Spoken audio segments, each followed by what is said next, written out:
Olá! A nossa aula de hoje é sobre lentes.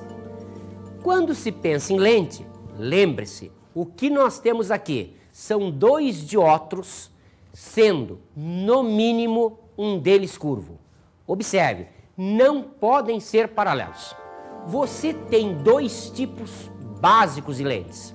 Aquelas lentes em que o centro é espesso e o bordo é fino, e outras lentes onde o centro é fino e o bordo é espesso.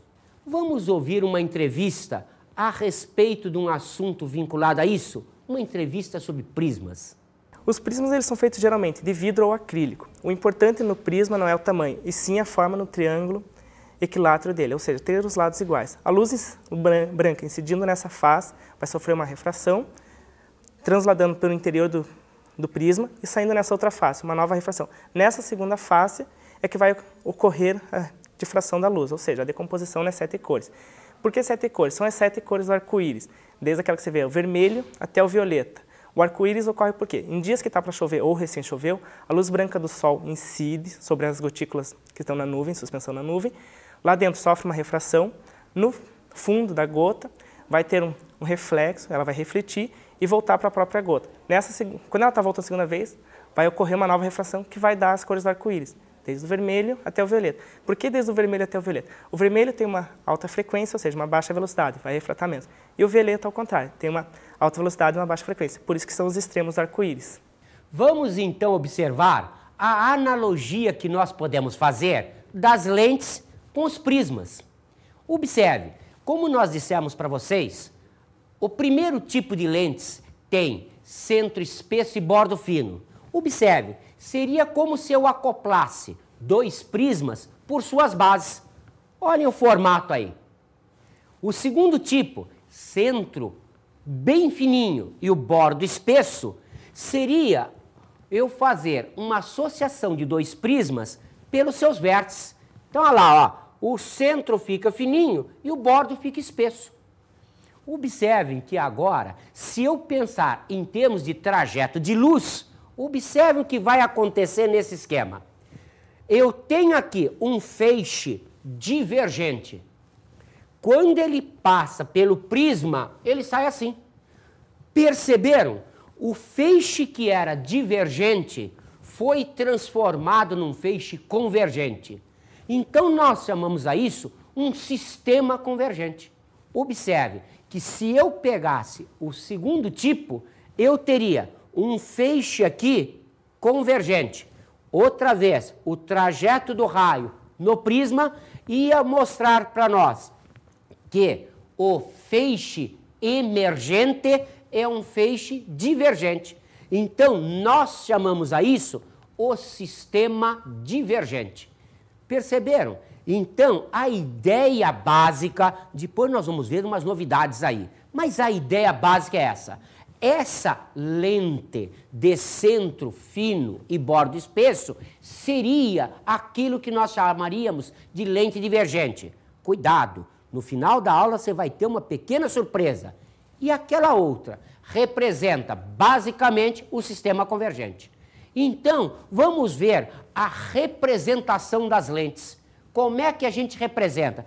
Para facilitar os nossos desenhos, nós desenhamos as lentes convergentes assim, as lentes divergentes assim. Perceberam? Aqui seria o prisma assim, ó. Apenas nós colocamos o prisma lá em cima, pequenininho, para não atrapalhar o desenho. Aqui, observe, o prisma estaria aqui assim, ó. Então, colocamos o prisma pequenininho lá para não atrapalhar o resto do desenho. Mas vocês já imaginaram justamente aquela situação de analogia com o prisma. Vamos, então, ver os principais elementos das lentes. Observe, aqui nós temos sempre uma analogia com espelhos. Então, quando você, em algum dia, estudou espelho, você pode jogar o que sabe de espelho para cá, com algumas diferenças. Cuidado, é uma analogia, não é uma igualdade. Então, lembra-se que num espelho existia um centro de curvatura? Aqui eu não posso falar em centro de curvatura. Por quê? Como tem duas faces, elas podem ter curvaturas diferentes, ou eu posso ter uma face entre aspas, sem curvatura, uma face plana. Então, vamos pensar num elemento parecido com aquele do espelho, mas não é exatamente igual. Vamos falar no centro óptico da lente. Então, o centro óptico da lente representa esse ponto, que é o cruzamento do eixo de simetria da lente com a perpendicular a ela. Observe, aqui, então, esse ponto representa o centro óptico da lente. Observe, um segundo elemento seria o eixo principal. Analogia, como sempre, com a ideia de espelho. Olhem o eixo principal. Ele é perpendicular ao eixo de simetria. Até aí continuamos bem semelhantes. O que era o eixo secundário num espelho qualquer, curvo, côncavo ou convexo?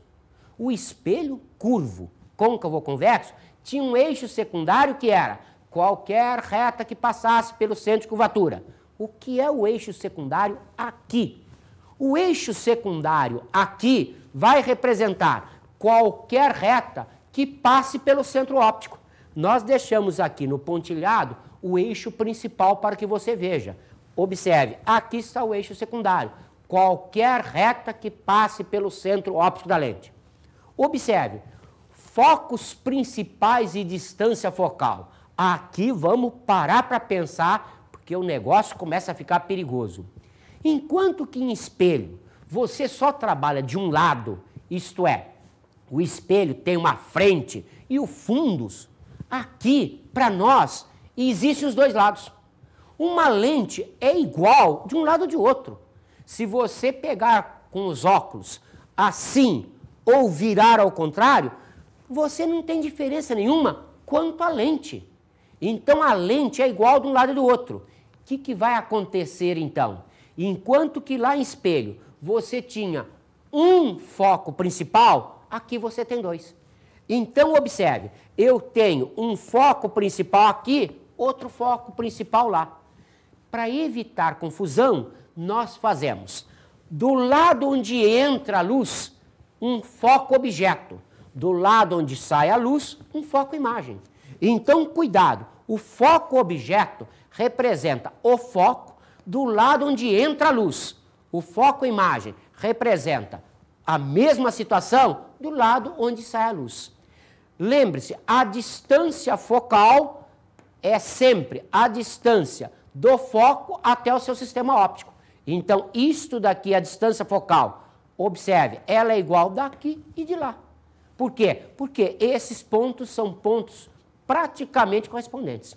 Mais uma vez eu digo, lembrem-se, cuidado com o sistema gaussiano. Para nós, o estudo é teórico. Se o estudo é teórico, valem as aproximações de Gauss. Vamos observar a mesma coisa na lente divergente? Olha lá, agora a luz está entrando aqui. Perceberam? O que aconteceu agora? Lembrem-se, na lente convergente, isso era foco-objeto. Na lente divergente é o foco-imagem. O foco-objeto está do outro lado. Então, a diferença entre elas é que ambas têm os dois focos, um de cada lado, mas para a lente convergente, onde entra a luz, eu chamo de foco-objeto. Para a lente divergente, onde entra a luz, é um foco-imagem. O foco-objeto fica do lado de emergência de luz. Continua com a distância focal, com a mesma ideia anterior. Vamos observar agora os focos secundários. Também, lembrando sempre aquilo que você já sabe. Se o eixo principal tem foco principal, eixo secundário tem foco secundário. Então, observe no nosso desenho, os focos secundários com a mesma ideia anterior. Se a lente é convergente, estou imaginando a luz entrando daqui, então isso é foco-objeto. Então esse é um foco-objeto-linha. Isto é, este daqui é o foco secundário porque está sobre o eixo secundário. Lá aparece o foco secundário imagem sobre o eixo secundário. Também, se a gente imagina o sistema divergente, continua tudo como dantes. Perceberam? Olha lá, ó.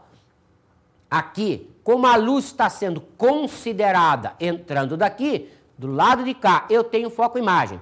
principal e os secundários. Do lado de lá, eu tenho foco, objeto, principal e secundários. Como vocês estão vendo, a nossa ideia aqui é que agora os dois lados da lente trabalham. Então, cuidado, é analogia, não é igualdade com espelhos. Mas você tem praticamente tudo aquilo de espelho semelhante, não igual aqui. Observe, então, a mesma ideia dos espelhos, os planos focais. O que significa os planos focais? Um plano que contivesse todos os focos. Então aqui está o plano focal, se a lente é convergente, plano focal objeto, lá o plano focal imagem. Perceberam? Continua com a mesma ideia, vale aproximação gaussiana, isto é considerado um plano porque estamos imaginando apenas raios que cheguem paralelos e vizinhos ao eixo principal. É uma lente pequenininha. Nós vamos falar outras aproximações gaussianas ainda aqui nas lentes. Mas a ideia continua a mesma. Plano focal aqui, plano focal lá. Aqui, plano focal objeto, lá, plano focal imagem para a lente convergente. E se eu tiver uma lente divergente? Continua igual. Olha lá, ó. Plano focal. Só que agora, como estou considerando a luz entrando daqui, isto é, plano focal imagem, lá, plano focal objeto. Vamos então observar a construção dos raios notáveis. Então, com cuidado, outra vez, lembrando que se sabe de espelhos. No caso de espelhos, o que a gente sabia? A gente sabia que se o raio entra passando pelo centro de curvatura, ele volta sobre si mesmo.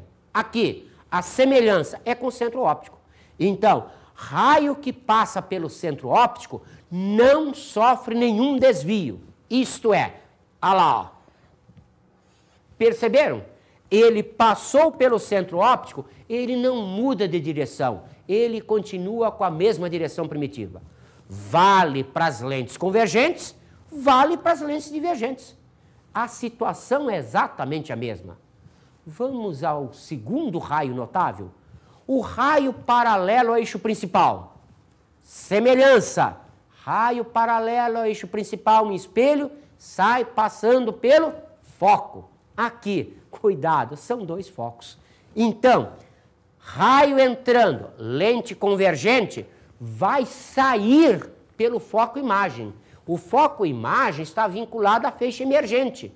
Então, como o foco imagem está do lado de lá, estou considerando a luz entrando daqui, esse raio sai passando pelo foco imagem. Observe, se o sistema for divergente, perceberam? Olha lá, o paralelo sai de tal maneira que a direção do emergente passa pelo foco imagem. Então está aí por que na lente divergente, realmente do lado onde entra a luz, considera-se foco imagem. Vamos agora à construção daquele terceiro, o raio oblíquo. Ele não passa pelo centro óptico, ele não é paralelo ao eixo principal. É um raio qualquer que você precisa no espelho. Esse daqui, você já sabe, deve ser guardado para as emergências. Antes disso, você usa os dois primeiros. Então vamos a ele. Está aqui a lente convergente, está aqui o raio oblíquo. Ele está entrando de tal maneira que ele não passa pelo centro óptico, ele não está entrando paralelo ao eixo principal. Observem que o que eu vou fazer agora? Primeiro, eu sei que o paralelo ao eixo principal sai passando pelo foco principal. Então, o paralelo a um eixo secundário sai passando pelo foco secundário correspondente. Ora, o que são os eixos secundários? Vimos agora há pouco, são as retas que passam pelo centro óptico. Quantas retas existem? Infinitas. Nós sabemos da matemática que por um ponto passam infinitas retas. Ora, se passam infinitas, uma delas vai ser a paralela a esse raio. Então, está aqui o eixo secundário paralelo ao raio que eu tracei. Observe que o cruzamento desse eixo secundário com o plano focal vai me determinar esse ponto, que é um ponto engraçado. Por que ele é engraçado?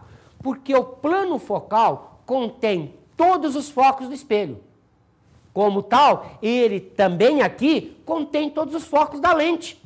Então, o plano focal contém todos os focos dessa lente.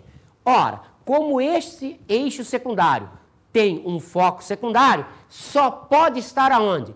Na intersecção do plano focal com o eixo secundário. Então, esse ponto é um foco secundário. Observe, ele é foco secundário, imagem por quê? Porque esse é plano focal imagem. Como tal, esse raio, obrigatoriamente, ele tem que sair passando por esse ponto, que é o foco secundário imagem correspondente. Vamos ver numa lente divergente? Observe. Está aqui. O raio que eu resolvi considerar. Então, um raio oblíquo qualquer. Ele não é paralelo ao eixo principal, ele não está passando pelo centro óptico. O que acontece com ele? Vamos lá? Então, o que eu faço? Primeiro, traço um eixo secundário paralelo a ele. O que é o eixo secundário? Qualquer reta que passe pelo centro óptico. Observe, o eixo secundário contém um ponto chamado foco secundário. O plano focal contém todos os focos secundários da lente e do espelho, lembre-se. Como tal, aqui, esse ponto, que é a intersecção do eixo secundário com o plano focal, será o foco secundário correspondente. Então, esse raio vai ter uma emergência de tal maneira que a direção dele tem que passar por aqui. Então, está aqui o pontilhado mostrando isso. Então, perceberam? Cuidado, então. Vale aqui a situação clássica do princípio de marcha inversa. Tudo que nós fizemos até agora, eu posso fazer no sentido contrário. Então, se eu disse que o raio paralelo ao eixo principal sai passando pelo foco principal, se eu tiver um raio entrando pelo foco principal, obrigatoriamente ele vai sair paralelo ao eixo principal. Da mesma maneira, se eu tiver um raio que incida por aqui, ele terá incidência passando por esse foco secundário. Como é que ele vai sair? Paralelo ao eixo secundário correspondente. Então, qualquer situação desse tipo, você pode sempre apelar para a situação clássica do princípio da reversibilidade dos raios. Vamos agora, então, começar a construir imagens. Então, vamos ver a construção da imagem de um ponto que esteja fora do eixo principal. Então, numa lente convergente, eu tenho um ponto luminoso P aqui. Olha a matemática, como sempre, ferramenta nossa. Como é que você consegue determinar matematicamente um ponto? Pela intersecção de duas retas. Como é que você, então, fisicamente, vai determinar um ponto luminoso? Pela intersecção de duas retas luminosas. O que é uma reta luminosa? É o raio luminoso. Então, para construir a imagem disso daqui, eu vou ter que ter, obrigatoriamente, no mínimo, dois raios. Observe que eu posso até ter mais, mas não precisa. Por quê? Porque o ponto já fica definido em função de dois. Não precisa de mais de dois. Se quiser, pode. Só vai gastar grafite ou tinta de caneta. Mas com dois você já definiu o ponto. Então tá lá, o ponto P é um ponto objeto. Lembra-se por que é ponto objeto? Porque ele está vinculado ao sistema incidente desse sistema óptico. Então, olha lá, se eu tenho um feixe que está incidindo no sistema óptico, o ponto vinculado a ele chama-se ponto objeto. Então, ponto P é ponto objeto porque o feixe é incidente no sistema óptico. Observe, como esse é o paralelo ao eixo principal, sai passando pelo foco imagem. Como esse passa pelo centro óptico, não sofre desvio. E então observem lá o cruzamento dos dois raios refratados pela lente. Observe o feixe emergente. Feixe emergente caracteriza o quê? Caracteriza imagem. Então, pelinha é, então, o ponto imagem. Observe, nessa situação, então, um ponto objeto real Lembrou-se? Por que ele é real mesmo? Porque o feixe emergente, ele é incidente. Que emergente, incidente? Isto é objeto. O objeto não está ligado a emergente, está ligado a incidente. Então, feixe incidente divergente caracteriza ponto objeto real. Observem o feixe emergente. Emergente convergente caracteriza ponto imagem real. Então, nesta situação, lente convergente, ponto objeto real, ponto imagem real. Vamos fazer isso para uma divergente? Então, observe. Está aqui o ponto P. Outra vez, 2 raios, não precisa mais de 2. Feixe incidente no sistema óptico, que é a lente, e obrigatoriamente divergente, caracterizando ponto objeto real. Já sabemos que este raio não sofre desvio, este vai passar pelo foco imagem. Lembra-se, está trocado agora, a lente é divergente. Então, o encontro deste prolongamento com este raio, isto é, o ponto vinculado ao feixe emergente, chama-se o ponto imagem. Então está lá, P' é ponto imagem. Perceberam? O feixe emergente é divergente.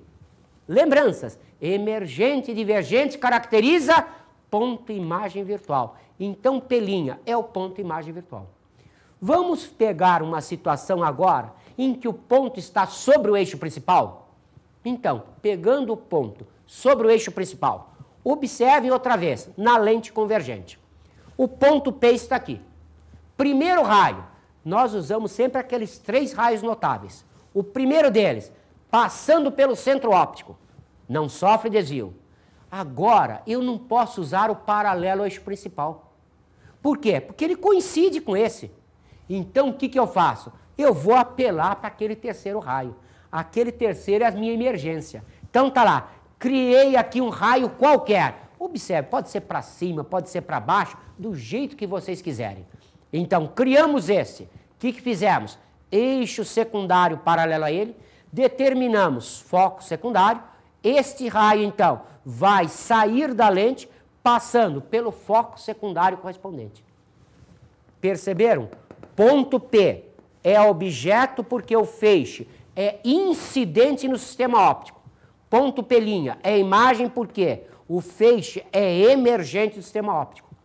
Como é incidente divergente, ponto objeto real. Como ele é emergente convergente, ponto imagem real. E como é que ficaria para um sistema divergente? Refazemos. Olha lá, ponto P, outra vez, é ponto objeto porque está vinculado ao feixe incidente ao sistema óptico. Notaram? A mesma ideia. Sempre usar o primeiro raio, aquele que passa pelo centro óptico, não sofre desvio. O segundo, como agora temos que apelar para aquele raio oblíquo, então outra vez, desenhamos esse raio oblíquo aqui. O que acontece com ele? Traçamos o eixo secundário paralelo a ele. Levantamos o plano focal. Cuidado, não levantem o plano focal do lado de lá. O sistema é divergente, como tal, o foco imagem está do lado de cá. Então, este ponto é o foco secundário imagem, como tal, esse raio vai sair tendo direção passando por aqui. Perceberam que, então, aqui eu tenho o cruzamento deste prolongamento com esse raio. Isto é, este feixe emergente está vinculado a esse ponto. Feixe emergente vincula ponto imagem. Então, isto é o ponto imagem. Observe, emergente divergente. Então, isso caracteriza o ponto imagem virtual. Perceberam que a situação básica está aqui. Então, ponto sobre o eixo principal me dá a imagem sempre sobre o eixo principal.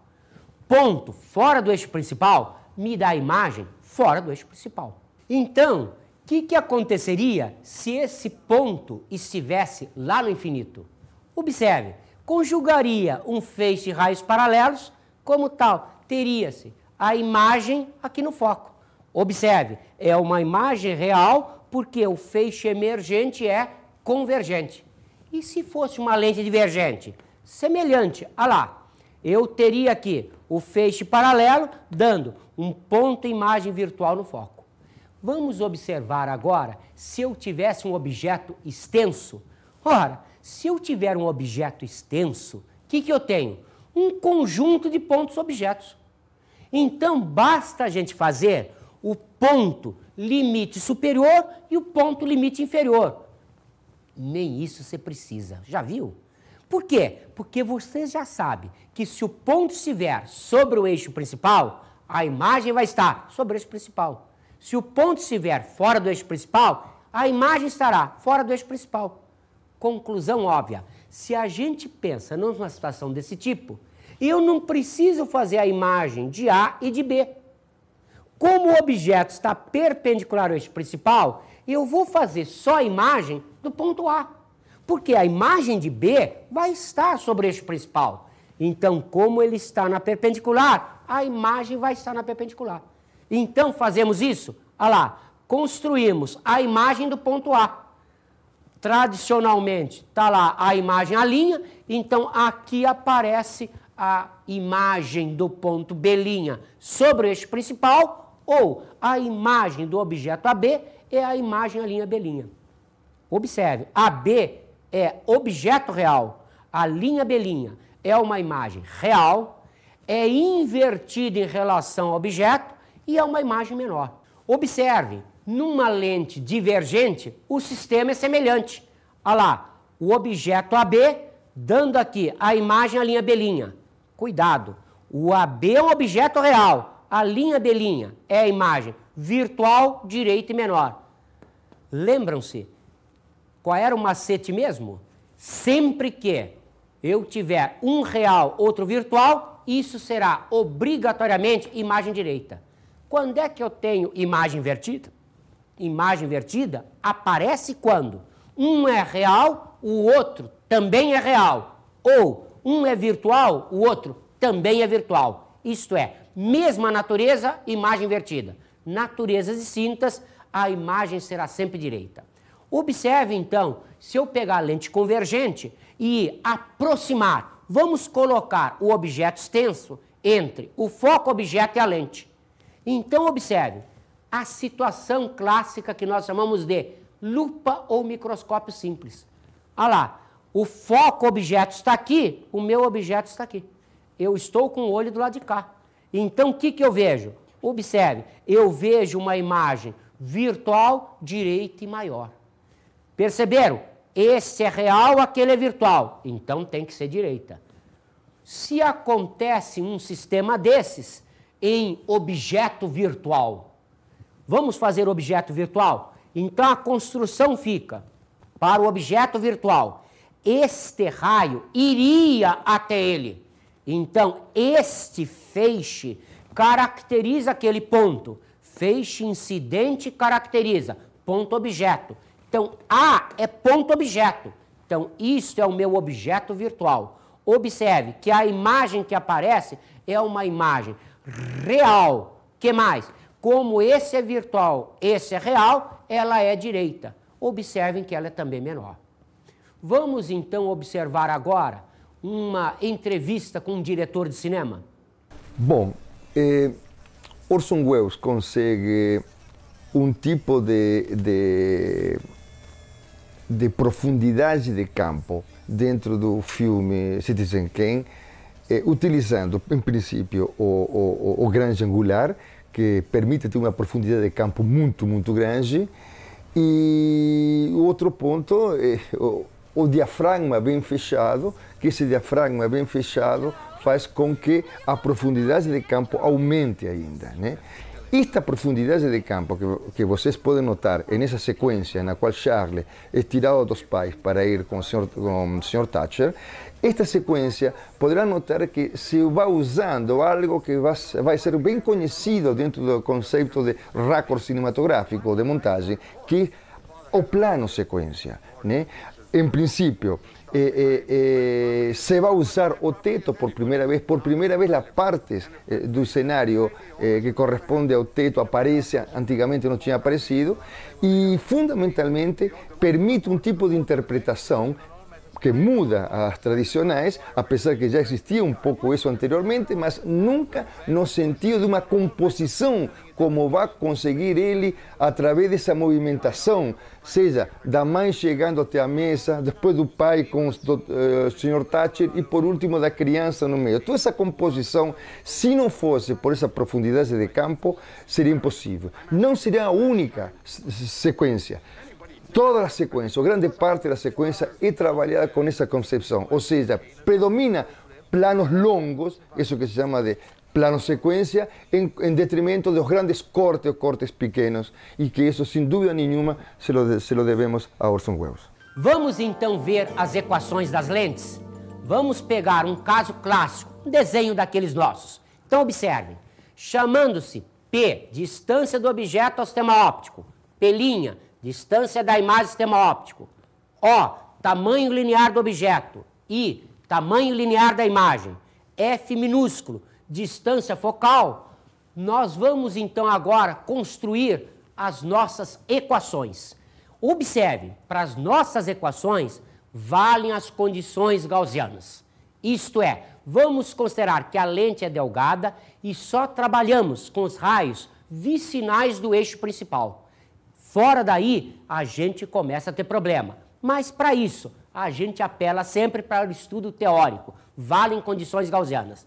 Então, a primeira equação nossa é uma repetição daquilo que você já sabe. Imagem sobre objeto é P' sobre P. Nós já dissemos, nós não gostamos do sinal de menos aqui, porque isto daqui é sempre tratado em módulo. Vamos ver a segunda equação? A segunda equação é a equação de Gauss. 1 sobre F é 1 sobre P mais 1 sobre P'. Aqui nós vamos admitir a convenção de sinais. Então aqui é que nós vamos colocar sinais. Qual é a nossa convenção de sinais? É positivo para aquilo que for real, negativo para aquilo que for virtual. Então, em função disso, se o objeto é real, P está vinculado ao objeto, é positivo. Se o objeto é virtual, P é negativo. Se eu tiver uma imagem real, P' é positivo. Se a imagem for virtual, P' é negativo. E a distância focal?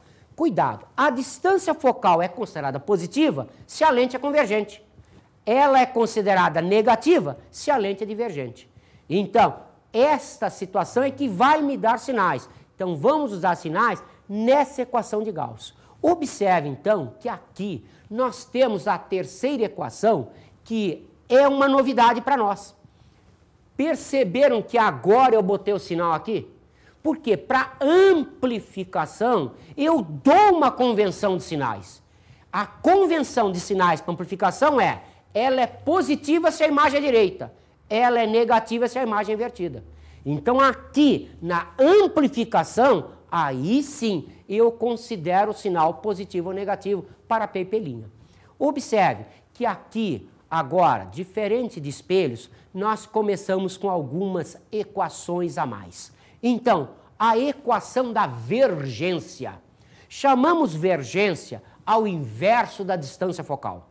Essa vergência pode ser positiva quando o foco é positivo, quando a lente é convergente.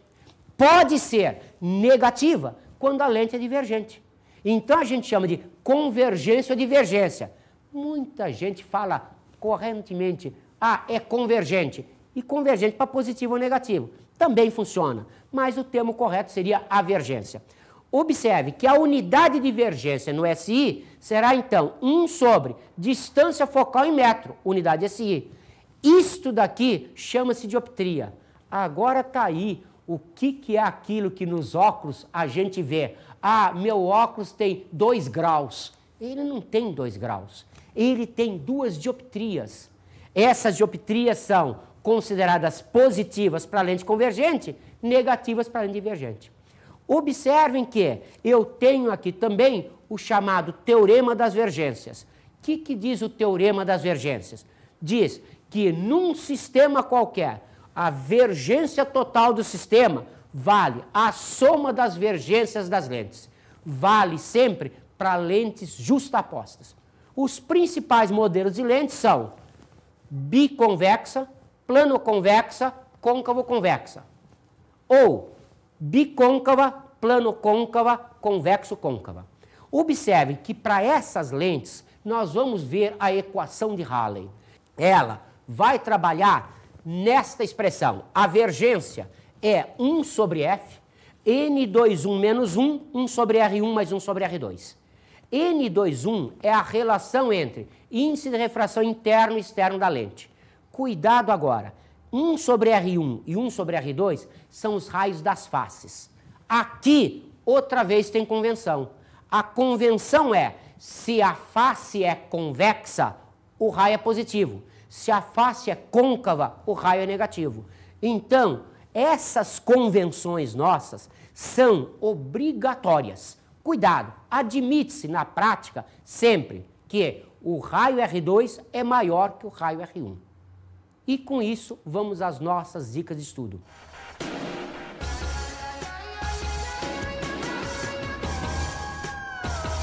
Lembre-se, se você fizer um desenho, você já acerta metade da questão. Por quê? Porque mesmo que você erre nas contas, o desenho vai te mostrar se você está com a resposta fisicamente correta ou não.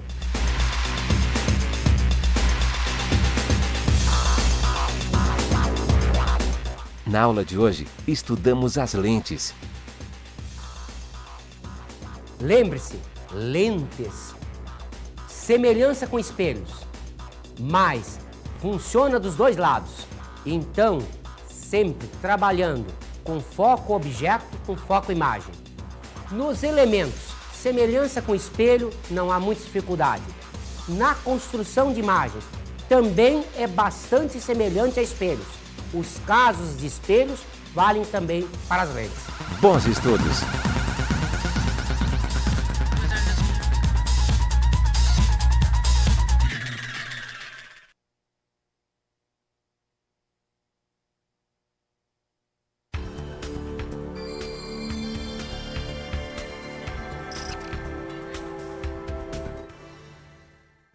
Colegas, a nossa dificuldade nessa aula é típica, é a equação de Rayleigh. Lembrar aos alunos que não basta se conhecer a forma da lente para se saber se é uma lente convergente ou divergente. Então, aqueles tipos, a biconvexa, a plano-convexa, a côncavo-convexa, elas serão convergentes quando forem, por exemplo, vidro no ar, isto é, o índice de refração interno for maior que o índice de refração externo. Mas cuidado, se for feito o contrário, isto é, se o índice de refração interno for menor que o índice de refração externo, essas três lentes serão divergentes. Da mesma maneira, a bicôncava, a plano-côncava e a convexo-côncava, que normalmente, de um modo usual, são lentes de vidro no ar, são lentes divergentes. Mas, quando a gente inverte a situação relativa dos índices de refração, essas lentes passam a ser convergentes. Então, existem questões de vestibulares que pegam os alunos nisso. Então, recomendamos, cuidado, chame a atenção deles justamente nessa situação da equação de Rayleigh.